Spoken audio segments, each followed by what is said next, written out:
El día de hoy estamos con el reconocido abogado Héctor Vanegas. En Cómo lo hice, conoceremos al joven Héctor Vanegas, su formación, sus inicios en la profesión y cómo llegó al éxito profesional actual. Doctor, buen día. Bienvenido y por favor cuéntenos cómo va afrontando la cuarentena. Bueno, estoy aquí como todos los ciudadanos en el país, en nuestro domicilio, pero desde mi despacho, desde mi biblioteca, atendiendo todas las causas que la Oficina Vanegas Defensores defiende en el país y atendiendo también a todos los ciudadanos de Guayaquil en los requerimientos que como concejal de la ciudad estoy obligado a atender en razón del servicio que presto, especialmente en los momentos graves que tiene Guayaquil por esta pandemia. Perfecto, doctor. No ha abandonado entonces el barco, continúa trabajando y eso es muy importante. Las autoridades deben estar al pie del cañón en estas circunstancias. Así es, Guayaquil ha sido la más azotada con esta pandemia. Lamentablemente el gobierno actuó muy tarde, en forma desorganizada, y en algún momento Guayaquil se convirtió en una morgue, en donde los cadáveres estaban botados en las casas, en las calles, en las plazas, por más de 4 a 8 días, de manera indolente, sin que las autoridades correspondientes hayan retirado el cadáver, y eso ha provocado además un contagio a las familias que los tenían en sus domicilios.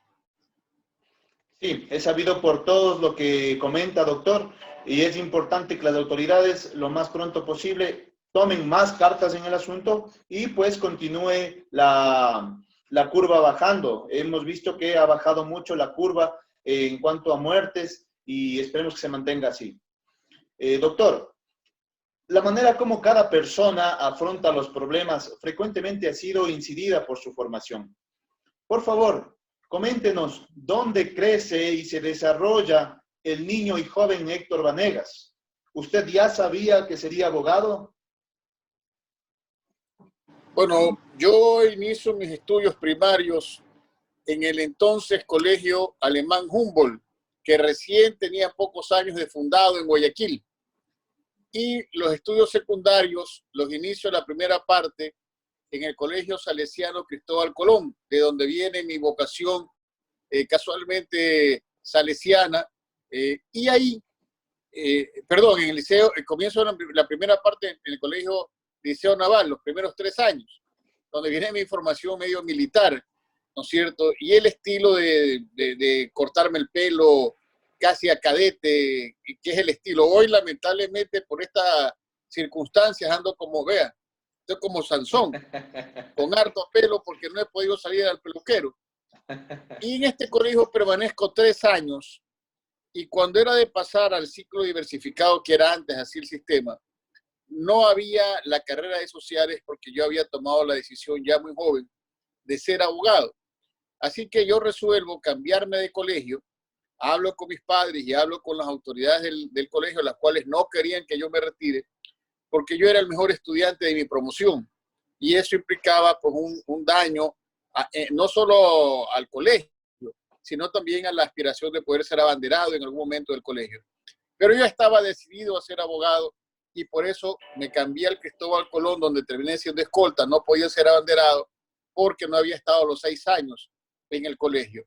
El abanderado de ese colegio en esa época, del Cristóbal, fue el doctor Alexis Mera, con el cual yo después fui compañero de aula en la Universidad Católica Santiago de Guayaquil, donde curso mi carrera de abogado y donde obtengo el título de licenciado primero y de abogado después, y posteriormente de doctor en jurisprudencia.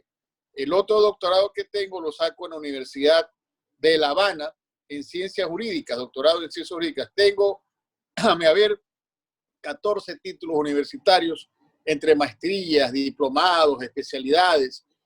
Y desde que me inicié como abogado, desde que tomé esta decisión, procuré siempre dedicarme al estudio y la investigación.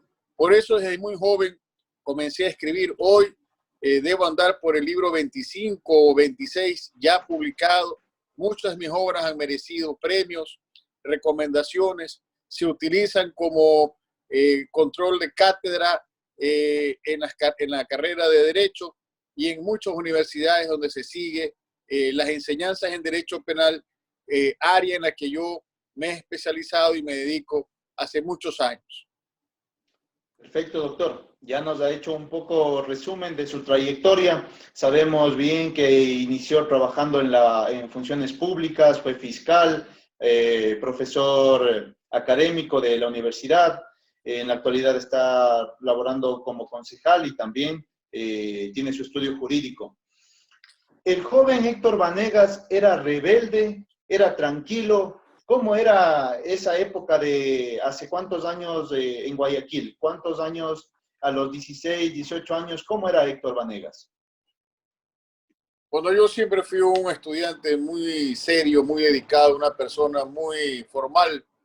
No he cambiado a lo largo de mi existencia. En mí no ha habido jamás un comportamiento ni indebido ni indecoroso por la formación militar que digo que tuve y luego por la formación salesiana y sobre todo por el control que hubo en mi casa con mis padres que fueron pues siempre muy rigurosos. Mi padre llegó a ser ministro de la Corte de Guayaquil por muchos años, fue ministro de la Corte Suprema, ministro de la Corte Constitucional, fue legislador de la República. Entonces yo desciendo de una familia de abogados con una enorme tradición jurídica y con una enorme vocación de servicio. Esto me obligó desde muy joven a preocuparme en el estudio y a preocuparme a tener un comportamiento siempre riguroso, siempre serio, que no lo he cambiado hasta la edad que tengo actualmente, ya 55 años, y es lo que me ha permitido tener muchos éxitos en mi vida. Yo era muy joven, cuando a los 27 años fui nombrado procurador de la Universidad Agraria del Ecuador, una universidad que estaba creándose, recién nacía, y de esta universidad fui procurador 7 años. También fui ahí profesor de Derecho Agrario y de Derecho Ambiental, especialidad que también tengo porque yo fui muy joven, a los 30 años, director ejecutivo del INDA, de lo que antes era el IER, director nacional, con el rango de subsecretario. He ocupado muchas funciones públicas, fui jefe legal del Departamento de Autoridad Portuaria, también muy joven. Fui luego decano de la Facultad de Jurisprudencia de la Universidad Cooperativa. He sido profesor de muchas universidades y soy profesor titular actualmente de la Universidad Católica hace ya casi 20 años y en este momento ejerzo la representación docente, el profesor representante al Consejo Directivo. Es decir, tengo una vieja vocación, no solamente en la profesión, sino también en la cátedra, a la que asisto todos los días a dar clases de manera disciplinada, generalmente entre las 5 y las 8 de la noche, a todos los cursos que dicto en la universidad.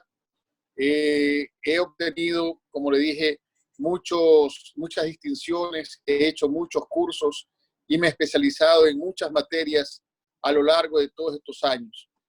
Creo que el éxito, sobre todo, es esa vocación que tuve desde joven, de concentrarme en el estudio, en la investigación y ser serio en mis actos.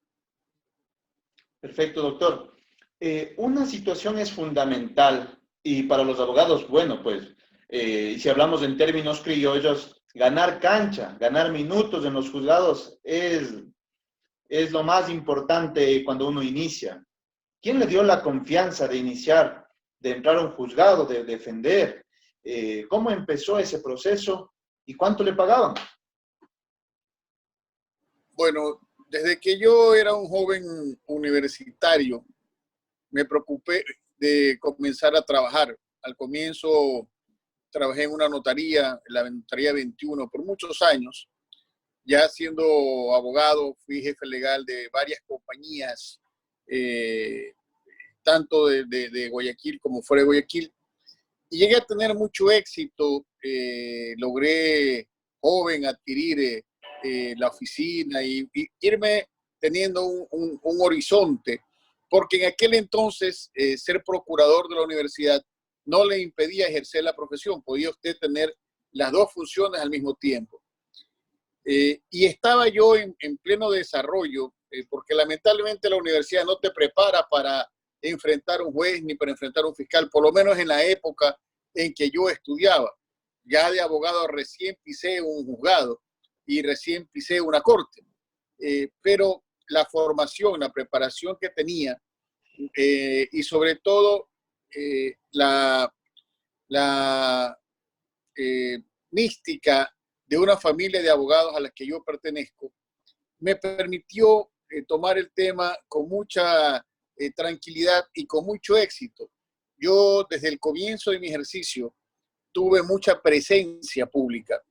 Creo que una de las cosas que me alejó muchos años del ejercicio fue concursar para fiscal y haber quedado primero a nivel nacional en el primer concurso público de mérito y oposición que se hizo en el país. Y fue un error porque yo acepté el cargo y dije, bueno, me voy a quedar un año y me quedé 10 años.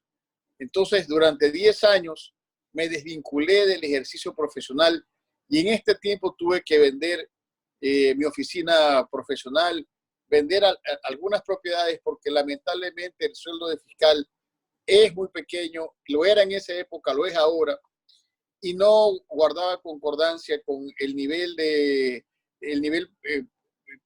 vida que yo tengo y que he tenido siempre. A los 10 años, siendo fiscal y habiendo ganado por segunda ocasión otro concurso de mérito y otra vez como el primero en el nivel nacional con un puntaje tan alto que hasta ahora lo han vuelto a repetir, decidí retirarme cuando nombraron como fiscal nacional al doctor Washington Pesantes. Yo era el presidente de la Federación Nacional de Fiscales y Empleados del Ministerio Público. Y decidí retirarme porque creí que este era un nombramiento político. Lo nombró la Asamblea Nacional, no fue un nombramiento por concurso. Y lo sacaron al doctor Herman. Y no me equivoqué. Me retiré y volví al ejercicio profesional hace más o menos 11 años. Desde entonces, con la experiencia que había adquirido en la fiscalía, donde me destaqué por ser un fiscal agresivo, en donde detuve a bandas muy peligrosas y donde yo mismo cogía presa a la gente y lograba su sentencia, digo, me destaqué por esta actividad, volví al ejercicio con una, yo digo, sorpresa para mí, porque pensando que no tenía clientes, no tenía oficina, hace 10 años que no ejercía, en un mes ya ganaba lo que en 10 años había ganado como fiscal. Es decir, había logrado en el ejercicio una recuperación económica por todo el tiempo que había perdido extraordinaria. Es decir, estos 11 años han permitido que la firma Vanegas Defensores se afiance a nivel nacional e internacional, conociendo y defendiendo casos que han conmocionado al país. Mucha gente, cuando yo cojo un caso, apuesta en mi contra, porque son casos tan difíciles que son complicados ganar y al final terminan pagando porque son derrotados por las defensas que tengo. Entonces, yo he tenido casos muy sonados a nivel nacional que han conmocionado al país, que los ha tenido en suspenso y que finalmente han aumentado un enorme prestigio que no lo he buscado, pero que lo tengo por el esfuerzo que yo he hecho ahora. Tanto es así que el año pasado me presenté de candidato a concejal por el Centro Democrático en el Distrito 1 de la provincia de la ciudad de Guayaquil y para sorpresa de todo el mundo, entré de concejal, fui el único concejal del partido, entré con una diferencia tan grande, con tantos votos, que no pudieron más que aceptar el triunfo que yo había obtenido porque el pueblo de Guayaquil así se había manifestado. Perfecto, doctor. Y la voluntad del pueblo es la voluntad de Dios, dice el dicho. Y hablando un poco de refranes, usted es muy activo en redes sociales y habla de su abuelo Lorenzo. ¿A qué se debe los comentarios que efectúa? Mi abuelo Lorenzo también ejerció la profesión y yo aprendí de él, de vista y de oída, este oficio. De él escuché muchos refranes, muchas enseñanzas y conservo esa manera austera que él tenía, esa manera folclórica de decir las cosas, porque es la manera popular con la que uno se comunica con el pueblo y con la gente. Yo me jacto de caminar solo por Guayaquil, en cualquier calle de Guayaquil, y de recibir siempre el afecto y el cariño de la gente. Yo conservo la costumbre de andar con sombrero, no la he perdido, la mantengo desde hace muchos años, y eso me permite que mucha gente me identifique a la distancia. Ya la gente a mi edad me ve con mucho más respeto, con mucha más consideración. Muchos se detienen a conversar conmigo. Todos me saludan cuando camino por la calle. No conozco a mucha gente, pero mi presencia, siempre austera, siempre digna, siempre con pertenencia, ha logrado esta simpatía, no solo en el pueblo de Guayaquil, porque yo he caminado por Quito, por Cuenca, por Loja, y por cualquier lugar donde voy, siempre tengo las deferencias del pueblo que me saluda. Mucha gente se acerca a tomarse fotos, y son ya cosas inesperadas por parte de uno. Ese es el cariño de la gente que sabe que uno está haciendo lo correcto, que pelea contra los poderosos, que no le tiene miedo al gobierno y que defiende generalmente a la gente más humilde. Porque eso, permítame aclararle, Vanegas Defensores es una oficina que defiende al humilde. No tenemos clientes ricos. Esa no es nuestra especialidad. Sí lo hemos defendido ocasionalmente cuando pagan las cantidades que yo les cobro, que no es muy barato. Pero yo, por regla general, defiendo gente humilde, gente de pueblo, que viene de todo el país, de lugares más recónditos. Póngase usted, de Sucúa en el oriente, de Galápagos, a buscar nuestros servicios y a entender que solamente la tranquilidad se logra cuando se tiene un abogado que conoce.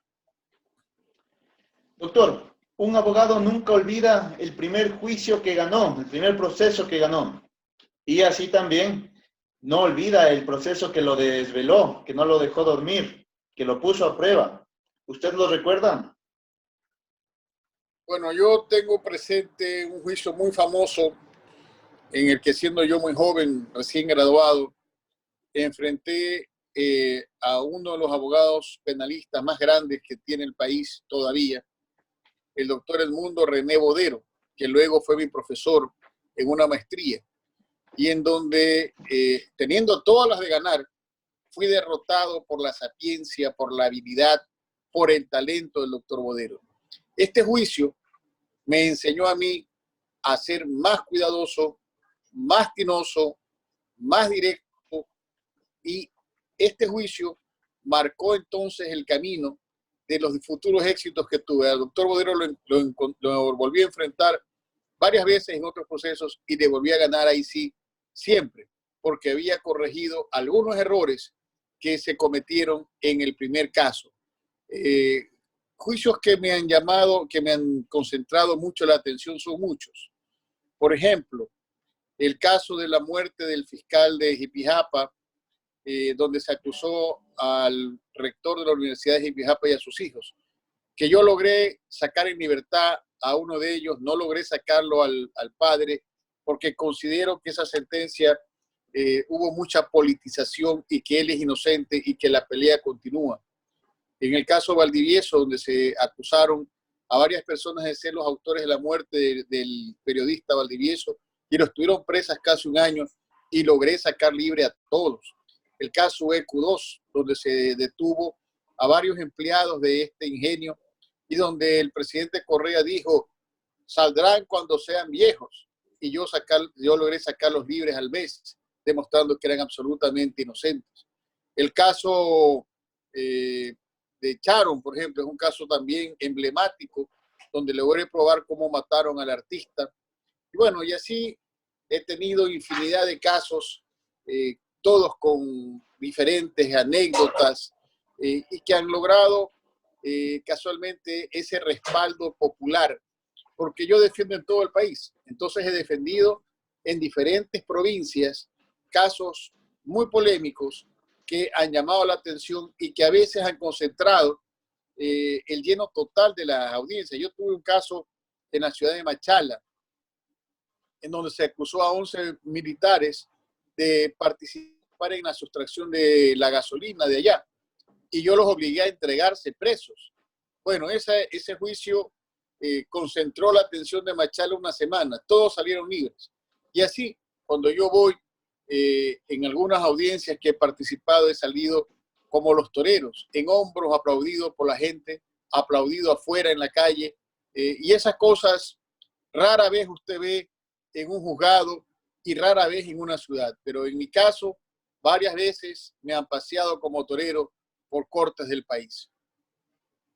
Muy bien, doctor. Usted ha mencionado, y es importante resaltarlo, la carrera del derecho en realidad es social. Y usted ha mencionado también que realiza casos pro bono. Pero los abogados que están saliendo, los abogados nuevos, ¿cuánto pueden llegar a ganar si son buenos, si son tan buenos como usted? Bueno, es que depende del abogado para fijar el honorario y depende del cliente. Hay casos en que yo no cobro un centavo. Hace poco, por ejemplo, un ciudadano expresó una serie de cosas en contra de este gobierno, al que señaló, pues, en términos muy fuertes, la indolencia de parte del gobierno. Subió ese video a las redes sociales y 4 días después se le metieron a su casa, le allanaron la casa con una orden de allanamiento y lo detuvieron.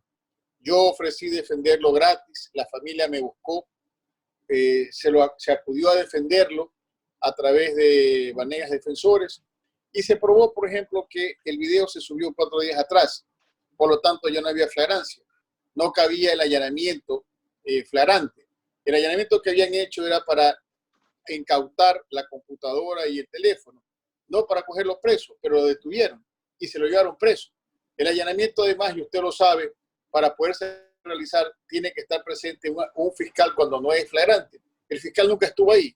La policía tuvo la torpeza de filmar todo, de filmarse ellos mismos, pero no estaba el fiscal. Entonces, el mismo video que sirvió para que yo me entere de que estaba preso un inocente y que sirvió para ufanarse a la policía que habían cogido preso de a montón a una persona, en vez de que esa misma policía coja presa a los que quisieron vender con sobreprecio las mascarillas del IES y no lo hicieron, pero que sí se cargaron con un hombre de pueblo.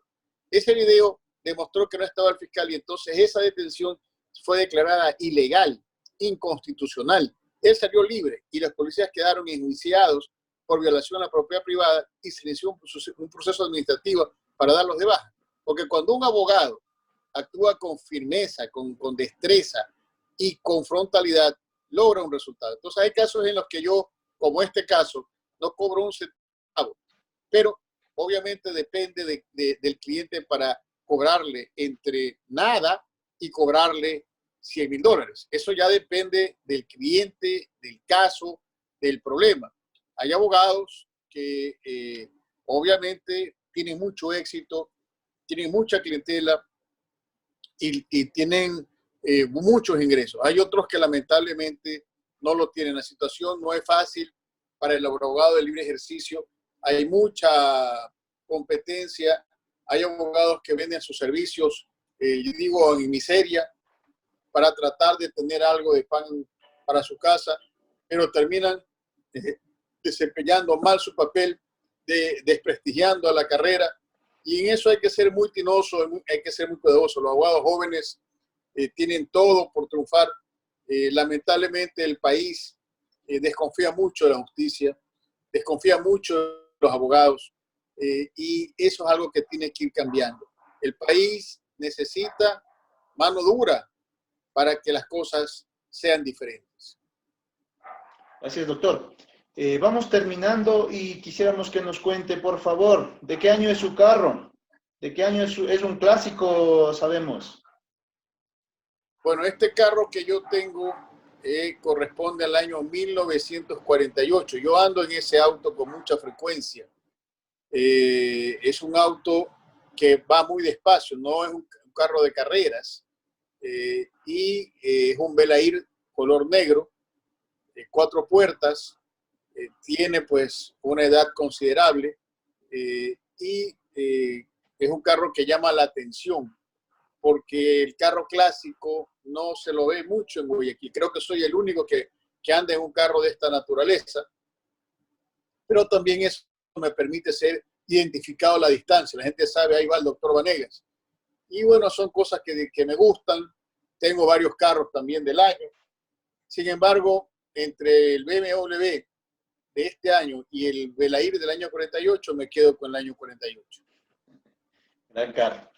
Doctor, con cuál de sus obras literarias deberíamos empezar a conocerlo, a conocer el aspecto del derecho? Vea, yo he escrito mucho, he tenido muchos premios. Actualmente tengo en Lima un libro nuevo que se llama Lecciones de Derecho Penal, que es una recopilación de los principales delitos del COIP con la actualización, obviamente, doctrinaria y obviamente también con el tipo penal cambiado con las últimas reformas, por ejemplo, la receptación que hace poco se reformó. Y es un libro que yo espero entre en circulación en el mes de junio. Digo espero porque debía haber sido entregado en marzo, pero por esto de la pandemia se interrumpió la impresión. Es un libro de lujo. Es la segunda parte mejorada de otro libro que se llama Delictum, que tuvo un éxito brutal aquí en Guayaquil y que seguramente lo van a ver.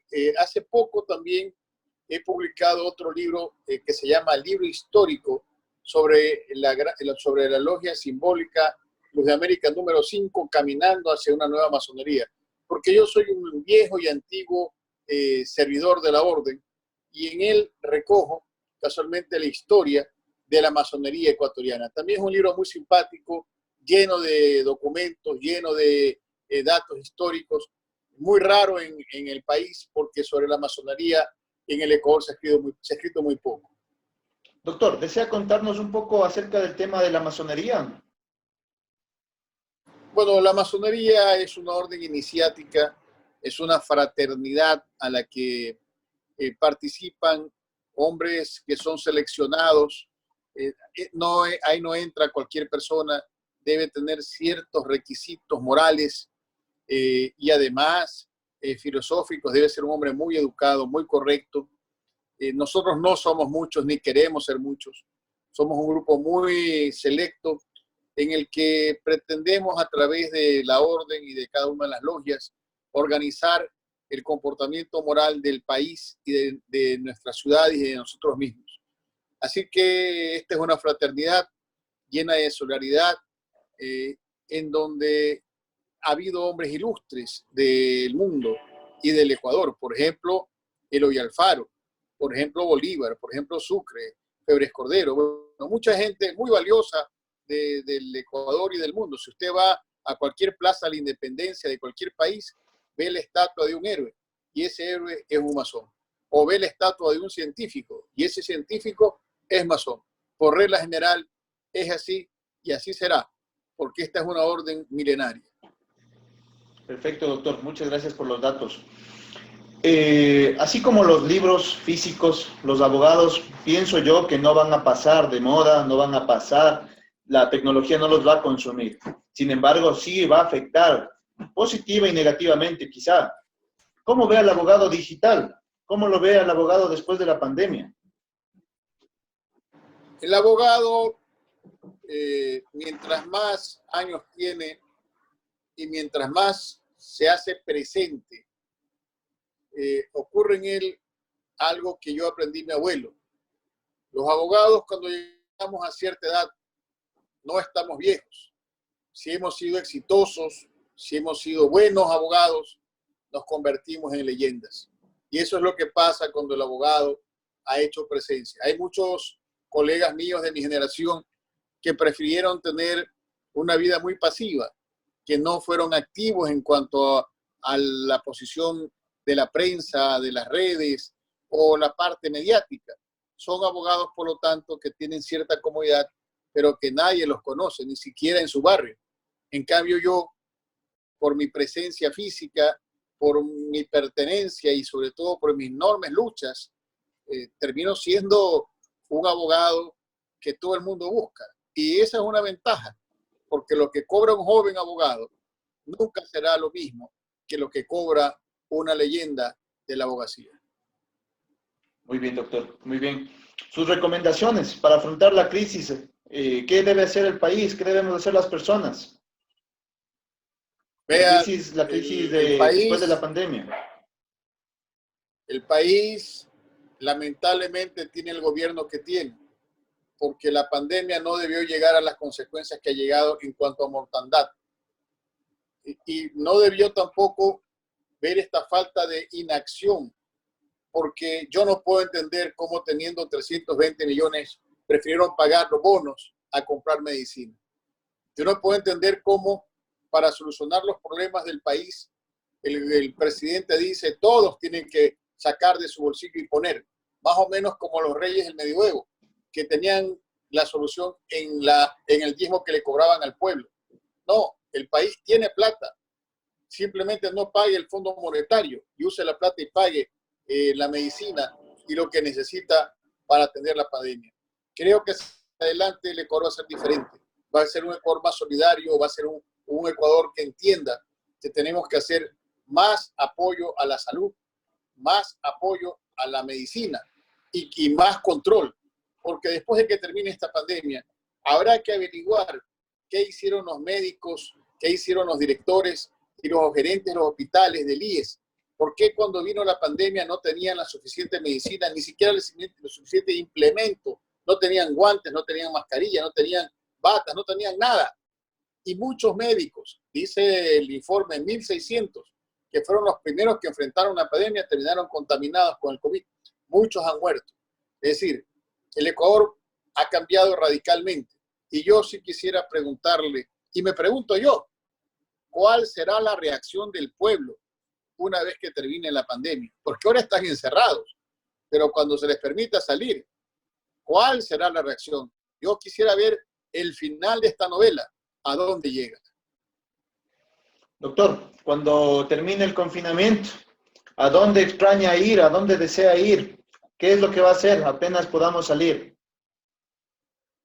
Bueno, cuando termine el confinamiento haré lo que he hecho siempre, caminar por Guayaquil, caminar desde el Parque Centenario hasta mi oficina en la Previsora, que lo hago todos los días, ahí me deja el chofer y yo camino, saludando a la gente, ejerciendo la docencia, que extraño pues obviamente las clases, acudiendo al municipio a ver qué se puede hacer y cumplir con mi tarea de concejal. Yo soy un concejal muy activo, que me preocupo de hacer requerimientos y de atender mucho a la gente.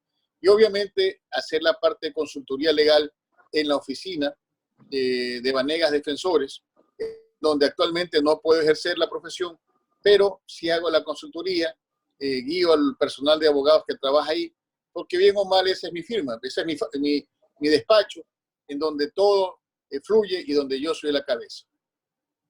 Muchas gracias, doctor. Para finalizar, por favor, déjeles un mensaje a las personas que están viendo este video, a las que verán, y dónde lo contactan, dónde los contactamos para poder recibir sus servicios de ser necesario. Bueno, saludar a todos, sobre todo los jóvenes estudiantes del derecho, tengan constancia, tengan fe, sean críticos, no crean nada de lo que les digan, ustedes mismos estudienlo y combatan, sean combativos, no sean conformistas. El abogado que acepta todo lo que le dicen es un abogado que no tiene futuro. Sean ustedes diferentes, crean en ustedes mismos, en sus metas, tengan sueños, porque a veces sus sueños son los que guían sus pasos.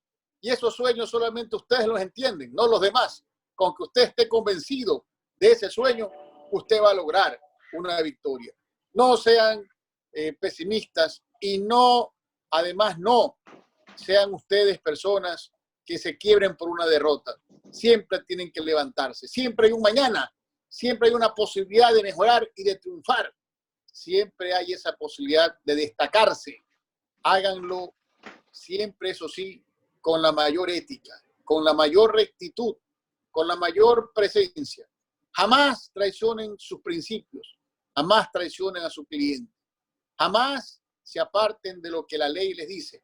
Es muy fácil ganar dinero, pero es muy fácil también perder el norte de una vida recta. Lleguen a la edad de la vejez, donde todo el mundo pueda aplaudirlo cuando camine por la calle, donde todo el mundo se saque el sombrero para saludarlo, y donde todo el mundo a sus espaldas hable de usted bien y no tengan ninguna crítica. Tengan fe entonces en ustedes y en este país, porque son ustedes los que van a dirigir el país del mañana. Por favor, si además tienen alguna duda, alguna consulta o necesitan de alguna guía o una defensa legal, no duden en llamarme. Yo estoy en Guayaquil, en el edificio de la Previsora, en el piso 30, o pueden llamarme al WhatsApp 09909-72495. Cuenten conmigo siempre. Agradecemos la entrevista al doctor y reconocido jurista Héctor Vanegas. Esperamos verlo pronto y esperamos que la salud se mantenga para él y su familia. Hasta pronto, abogado.